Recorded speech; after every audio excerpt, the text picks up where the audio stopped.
Welcome to Chapter 5. This is Professor Roundtree for Basic Marketing Management. In this module, we're going to talk about consumer markets and what we call consumer behavior. Now, for those of you who are marketing majors, there is an entire course that you're going to have to take on consumer behavior. And it's going to cover a lot more than what we're able to do in just this one chapter. Now, for those of you who are not marketing majors, be it finance or accounting, I can assure you that the concepts that you're learning in this course generally, but in particular, this stuff here related to consumer markets and how people buy and their behaviors will be really important if you decide to run your own business or if you have some sort of customer or client responsibility, even if you're a CPA or you work on Wall Street. So let's get to it. So we're going to cover the basic model of consumer behavior and talk about some of the characteristics that affect this behavior.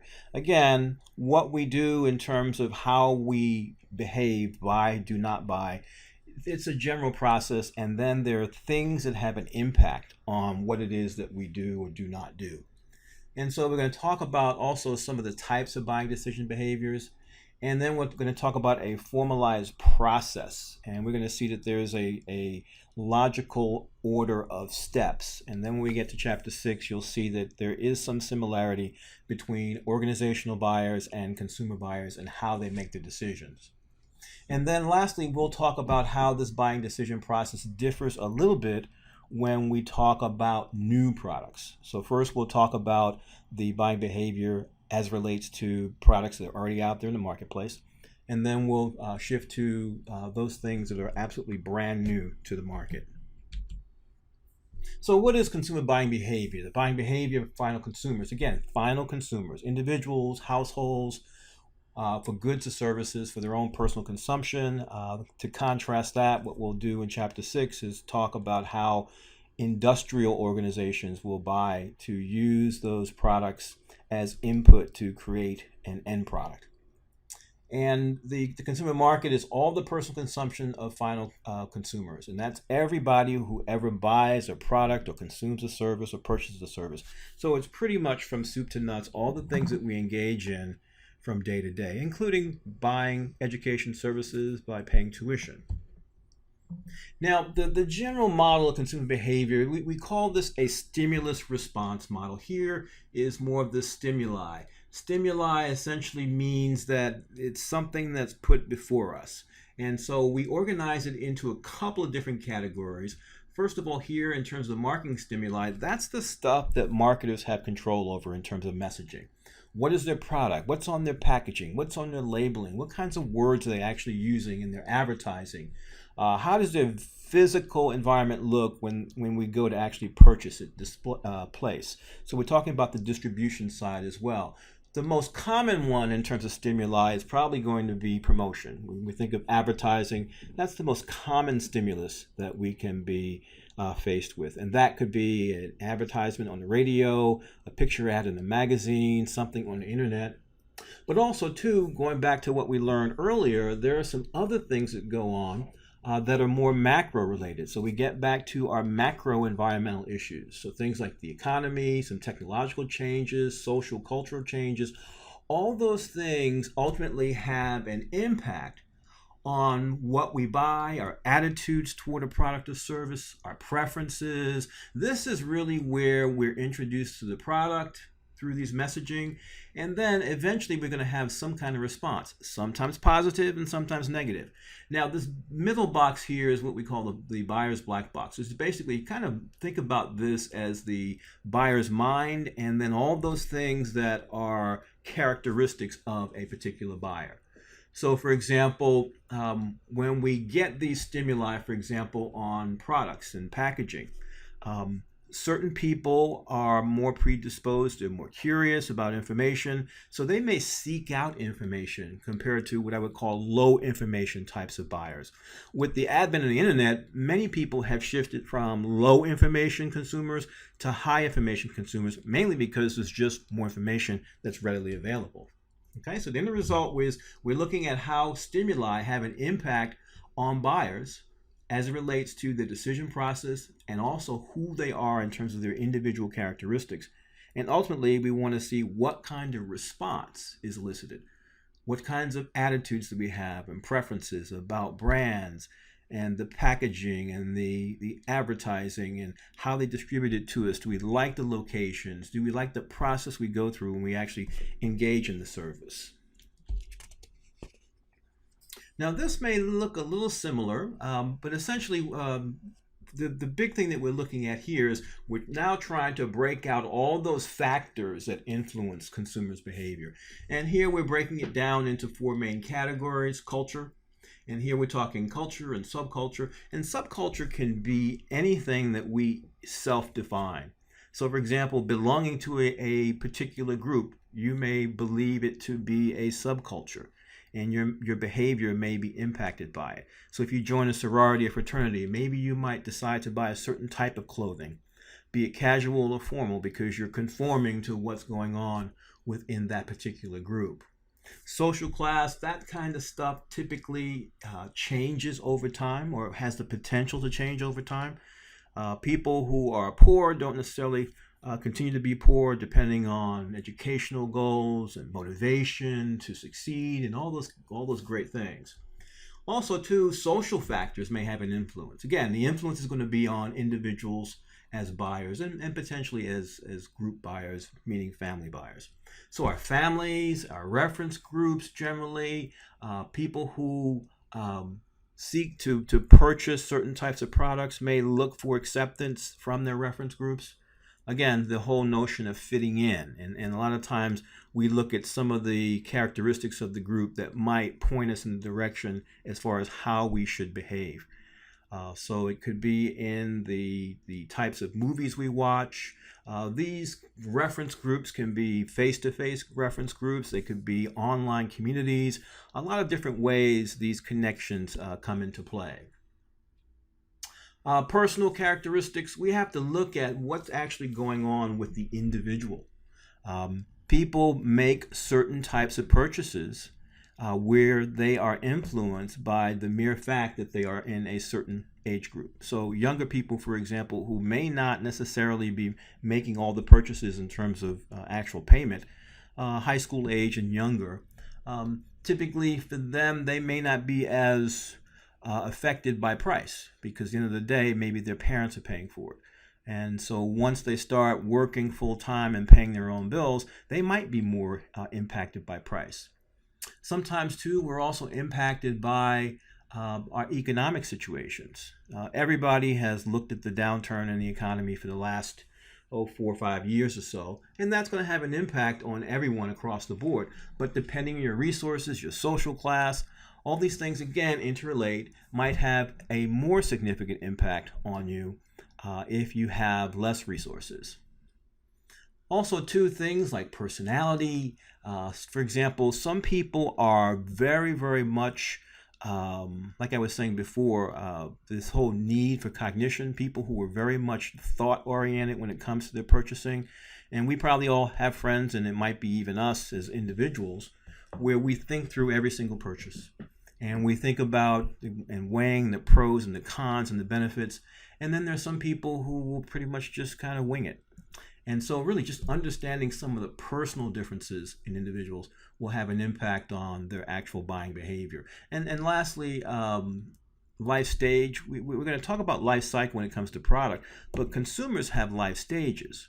So for example, right now, most of you are under age 25. You share an age, but most of you also right now share the same life stage. Most of you probably do not have children, you don't have families, and you go to school full time. Fast forward 15 years from now, some of you might be in a different life stage. You'll be the same age, around 40, but or 45 or 35, but whatever your age group is now, fast forward 15 years, you will still be around the same relative age. But where you are in your life stage will depend on what's going on in your life. Some of you will be married. Some of you will be married with a couple of children. Some of you will still be single, but also have children. Some of you may move back home and stay with your parents. And some of you may be very independent. So it's the life stage. And as we get older, we realize that it's the life stage that brings people together to hopefully form a segment that marketers can target rather than just an absolute age. Motivations and perceptions and our learning styles and our beliefs and attitudes, all these psychological components are also what drive people in their purchasing and decision making. So someone who decides to engage in a very, very active kind of lifestyle, they probably are very, very motivated by something that connects to their physical being. They enjoy staying in shape. Maybe they're very competitive in nature. And so, as marketers are concerned, we really have to understand what are these influences that have an impact on the buying segment that we're trying to target. It may not be every single one, but we have to understand which ones do happen to have an impact on who we're trying to target. And so we'll take these more in depth one at a time. And in culture, these are typically going to be learned behaviors or perceptions. And these are things oftentimes that are handed down by family members or close connectivity with friends and relatives. Subcultures, again, typically those are going to be cultures that are going to be tied to some descriptive. And it may be descriptive that is related to our particular race or religion.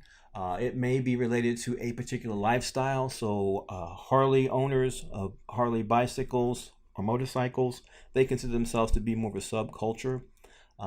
They embrace a certain type of lifestyle and have certain values that are connected to the behavior of taking cross country trips on their motorcycles.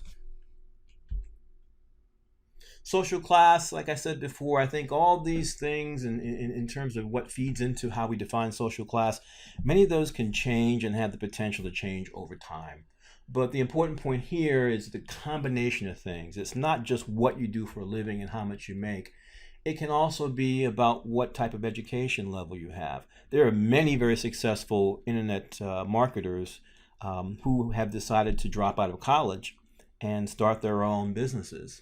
Mark Zuckerberg, Bill Gates, think of those folks. So education, if you look at just education, they're on the relatively low end compared to college graduates, but they're very successful based on what they've been able to accomplish within their entrepreneurial careers. Generally here, these are the normal categories of social class that we talk about. And typically, again, these are highly correlated with income, but they're also highly correlated with education or lack of education. But the important point is here, it is a continuum, but it doesn't necessarily mean because you are in one group that you have to stay in one particular group. So it's about looking at people and how they perceive themselves. Many people will consume products based on their aspiration group.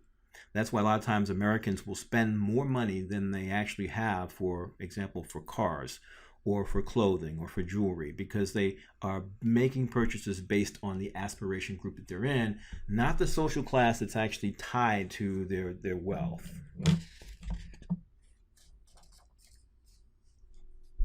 Also, too, groups generally, groups and social networks. The internet has made it very easy for us to organize ourselves online. But essentially, we decide to join groups. Many of us belong to certain kind of reference groups. Again, it could be professional associations, it could be social organizations. The important point is, how do the norms within these groups, these social groups, how do they have an impact on what we buy or do not buy? And a lot of times, again, it may be absolute membership in a group that we see as a reference group. But again, I think the previous slide I made the point also too, it may be the aspiration group, the group that we want to be a part of. Many of the things that we see when it comes to information that's disseminated within groups, the internet has really put word of mouth advertising influence buzz on steroids, if you will. And so from a marketer standpoint, it's very difficult to target everyone. So what we try to do is to find out who are the influential opinion leaders, the people who are going to drive people's interest in our brands and our products. And so through social networks, we really need to identify who these people are, what motivates them, and then figure out how we can motivate them to motivate those who they influence. Many of us belong to online social networks. I think the important point is here, ever since Facebook and some of the other social networks have come online, we found that it is, one, very much easier to connect with people in their social setting, but it's a little bit more difficult to connect and persuade them. So we're able to reach them, but the important point that most marketers have to take into account is, even if we can reach them, how can we motivate them and influence them? And that's really where the influencers actually come in. Family will always be important. The key point is here, at different life stages, many people decide to emulate what they have learned within their family structure in terms of what they buy and what they don't buy, or what influences them. And many times, very early on, people rebel. And so we have to understand what's actually going on within a particular family structure that a person belongs to figure out how that might potentially have an influence. Some people are more easily influenced, some people are more contrarian. Some people will say whatever the norm is from family or from other organizations or reference groups, I'm going to do the complete opposite. And so we need to understand what the roles are that people have within their family structure. A lot more important when we're talking about family decision making. So is it the father who is making most of the purchasing decisions? Is it the mother? A combination of the two? What influence do the children have? Is it a structure where it's a nuclear family, where maybe we might have several generations actually living in the same household? And we can see some patterns there as it relates to some of the issues that we can use to describe people by way of ethnicity or religion. All those things have an impact on the actual social structure and what the typical roles people might have within those social structures within families. I mentioned the point about life stage. Again, the important point is not so much age groups. If you look at these age groups here, I mean, these are your typical kinds of groups in terms of age. 18 to 35 always seems to be the most coveted by marketers. Main reason is because at the lower end here at 18, most people have not formed all of their brand loyalties. But also too, once you get them loyal within this age bracket, you're going to have a lot of life for them to continue to buy your product. So we're talking about well into an additional 40 or maybe even 50 years now when it comes to people who you can get to become brand loyal within that 18 to 35-year-old group. Again, the important point is here, it's really about trying to understand people and their life stages. So again, absolute age is great, but you have to also understand where they are in their life stage. And as people get older, we find that they always will have in common an age bracket, but how they live their lives in terms of buying products and services is more dependent upon where they are in their life stage, not an absolute age number. Our occupation generally will be correlated with some of the economic factors as far as personal income, available income, potential to actually save or make purchases. And so when we think about some of these personal factors, occupation will be highly correlated with some of the economic indicators. Obviously, we talk about a high unemployment rate. We're going to find that there are many people now who are underemployed, so they may have a job, but they may have a job that is paying them less than they're qualified for. So understanding what it is that people are going through and how it's being impacted by economics is also very, very, very important. Our lifestyles typically are expressed in what we call our psychographics, our activities, interests, and opinions. I mean, we're really talking about what it is that people do, the things that motivate them. Is it that they go in and work out on a regular basis at the gym because they want to be healthy? Is it part of their normal lifestyle? Is it partly social? What is it that's motivating or driving people to actually engage in certain things? And so Psychographics, I always call demographics, age, income, gender, all those nice things. I call those lazy segmentation variables. The real richness of segmenting markets is really about understanding people's psychographics. What are their lifestyles like? What are their interests? What's motivating them to actually make their purchase or to belong to a group that leads to a certain type of purchase or not to purchase? So it's really about that more so than just looking at how we can describe. And demographics are more what we call descriptors.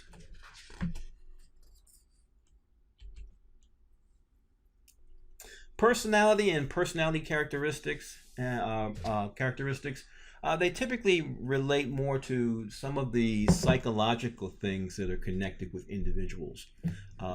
Things, highly motivated people, for example, maybe aggressive people, empathetic people. So, for example, if you're looking to raise money for a charity and you're trying to connect with people to potentially make donations, maybe looking at people who are more empathetic to other people might be a good way to start segmenting markets, not necessarily just based on the fact that one has more money or money available to donate. You want to target people who also feel compassion for other people. So looking at personality traits is also very important in terms of understanding how and why people do things.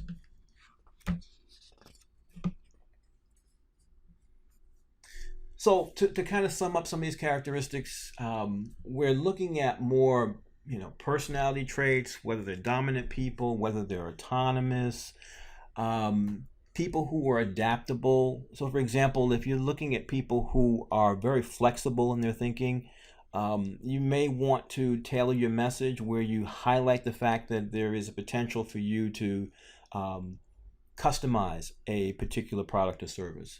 And so for them, that might be more adaptable, but also too, you might find some people who just really are not adaptable at all. And so you may find for them, there really has to be a custom fit for them. And so once you decide that that is the case, then you have to have within your portfolio the ability to connect with those people who need a customized solution versus those who are a little bit more flexible.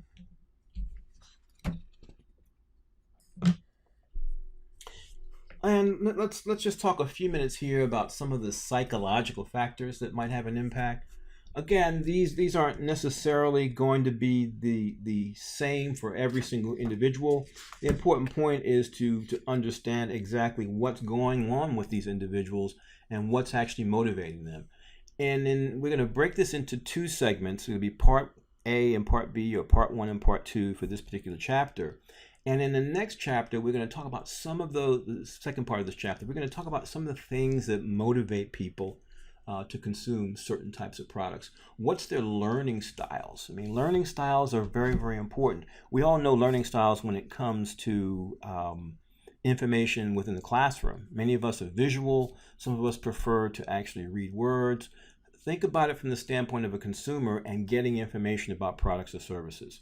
Are they motivated more by information that's provided in a video type commercial? Are they better motivated by actually looking at words on a piece of paper in a magazine ad? So you have to understand what their learning styles are, how they create their perceptions, what are their beliefs and their attitudes. And all these things will have a profound impact on how people will actually respond to your messaging. So now what we're going to do is we're going to break this up, like I said, into part A and B. This is going to be the end of part 1 for chapter 5. And so what I'm going to do is I'm going to see you on the other side for part 2.